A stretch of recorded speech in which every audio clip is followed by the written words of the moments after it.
Donald Trump hates women so much that he just saved their sports. In a few moments, I'll sign a historic executive order to ban men from competing in women's sports. It's about time.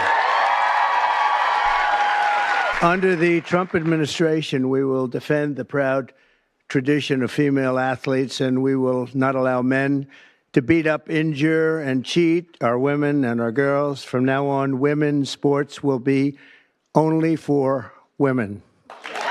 Yay! Donald Trump made this announcement at the White House, and he was surrounded, as you can see, by female athletes of all ages, of all creeds, of all colors from all over the country, and who compete in all different sports.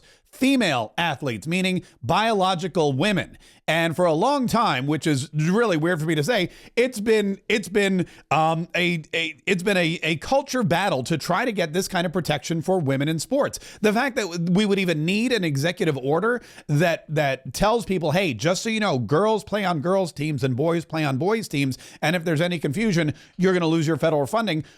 20 years ago, this would have seemed like it was totally just bizarre, but this is the day and age that we live in, and President Donald Trump wanted to reiterate that this is going to be a safe haven for all athletes at any level, and any school, whether it's a municipal school or a high school or a college, you're going to lose your federal funding if you don't comply. With my action this afternoon, we're putting every school receiving taxpayer dollars on notice that if you let men take over women's sports teams or invade your locker rooms, you will be investigated for violations of Title IX and risk your federal funding. There will be no federal funding.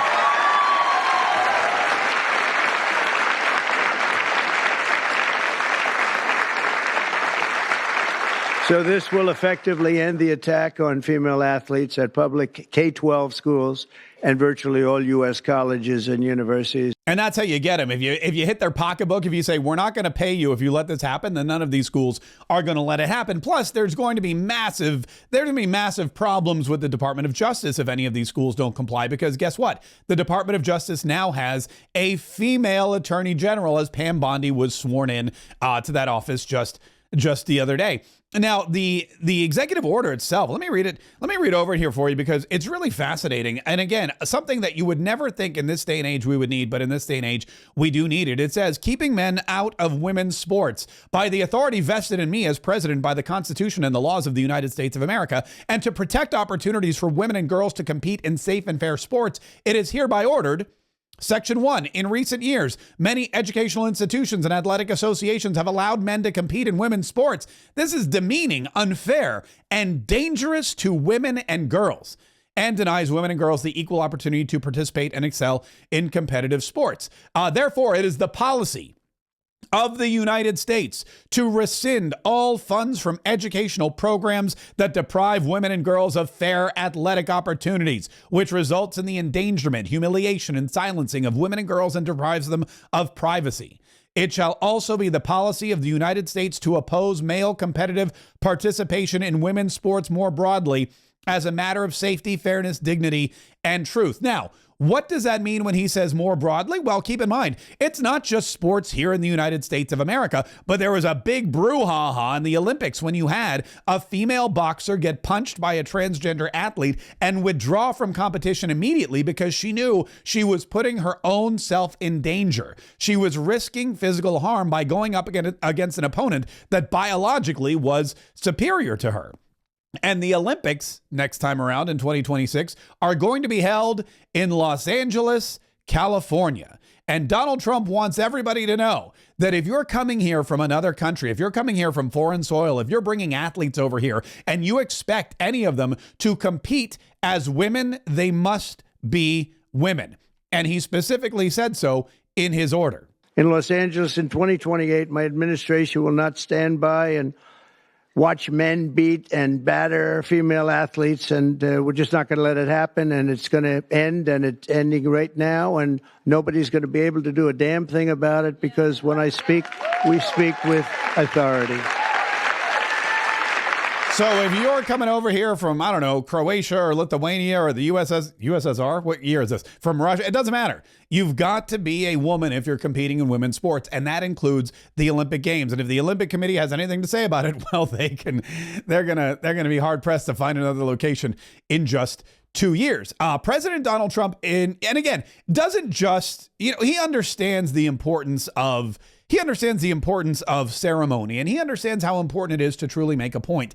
And instead of just going to the Oval Office and signing this order and then answering questions from reporters, he decided that he was going to invite in so many of these young girl athletes and these teenage athletes and these college athletes and women who've been adversely affected. Riley Gaines, who has risen to political prominence simply because of her competition with Leah Thomas, who was a biological male competing as a female. And again, there's just no biological match. The worst male swimmer could still outperform the best female swimmer, which is exactly what the case was with Leah Thomas. But when Donald Trump sat down at his desk to sign the executive order, he made sure that the girls were all gathered around him, and anyone that wanted to be part of this historic event could be part of this historic event.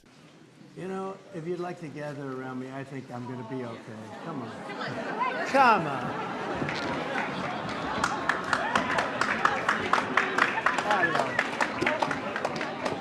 Secret Service is worried about them. If we have to worry about them, we have big problems.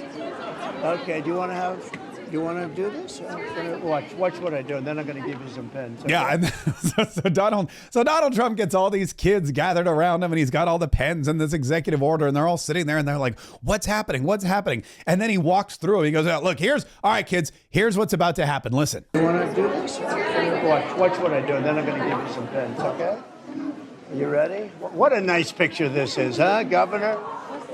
You ready? We'll do a good job. Wait, let me press that. I want to make this a really good signature because this is a big one, right?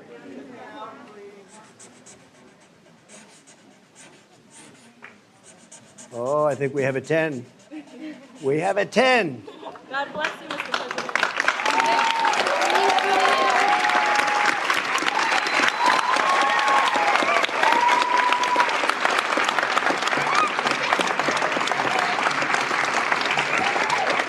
Pretty good, huh? I see that. Okay?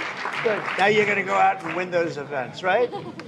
Nice to see you all. Okay, Donald Trump's like, I did my part. I signed the order. Now you got to go out and win, win, win. But I got to tell you, if that doesn't bring a tear to your eye, if that doesn't give you goosebumps, I don't know, you're just a cold, heartless person, because that is truly incredible. Donald Trump surrounded by young female athletes, and he's right. It's right. It makes for a fantastic photo. It makes for a fantastic picture. This is a guy who's been called a misogynist. This is a guy who's been called every name in the book. This is a guy who's been accused of the worst behavior toward women. And now look at this. Here, this is the guy who is saving women in sports. And all these girls will be able to compete against girls. And all these girls will have a fair shake. And all these girls for the rest of their lives will remember this moment when they were there historically to witness the moment that President Donald Trump signed an executive order saying only girls in girls sports. And again, if they're anything like me, they're thinking, this is just, I can't believe we've come to this point. But we've come to this point. Luckily, we're turning around and now we're going back. If you enjoyed even a second of this video, do you and me a favor. Make sure you hit like, subscribe, and set those notifications, because we create content like this all the time, and we don't want you to miss a single minute. Hit like, subscribe, set those notifications right now.